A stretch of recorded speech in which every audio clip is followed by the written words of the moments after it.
Okay, question number 16 में आपको पूछा है असर्शन ए में nuclear forces are always attractive true और फॉल्स।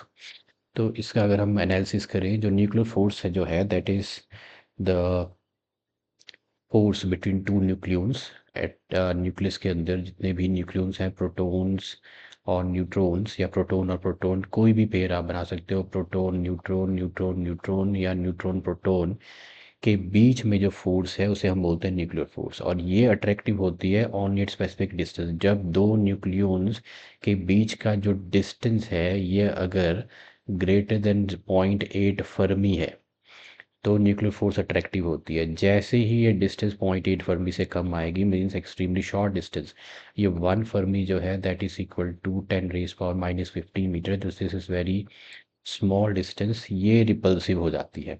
और इसी रिपल्सिव फिर आपकी कोर जो होगी, क्योंकि ये न्यूक्लियस जो है these are in the nucleus core, तो यही जो रिपल्सिव फोर्स है जब दो न्यूक्लियस के बीच की डिस्टेंस 0.8 फर्मी से कम हो जाएगी तो ये फिर जो आपका न्यूक्लियस है एटम का वो कोलैप्स नहीं करेगा। यही जो रिपल्सिव कोर जब बन जाएगी it prevents nucleus from collapsing into one other. इसलिए ये कहना कि nuclear forces are always attractive is false, तो ये तो फॉल्स है। नेक्स्ट हम आ जाते हैं, तो ये आपका हो गया false. The nuclear force between protons and neutrons in nucleus is weak force, ये भी फॉल्स है क्योंकि it is the strongest force available in the nature. ये स्ट्रॉन्गेस्ट बाइंडिंग फोर्स है between the nucleus, with binding the protons and the neutrons, जिन्हें हम nucleus collectively nucleus बोलते हैं। तो ये स्ट्रॉन्गेस्ट फोर्स है, देखो 100 टाइम्स स्ट्रॉन्गर देन इलेक्ट्रोमैग्नेटिक और 10⁻38 times stronger than the gravitational force है। तो वीक फोर्स जो है वो आपकी gravitational, not this the nuclear force. तो this is also false.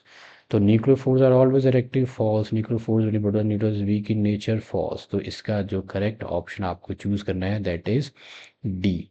D इसमें करेक्ट ऑप्शन है। Both assertion A and reason are false.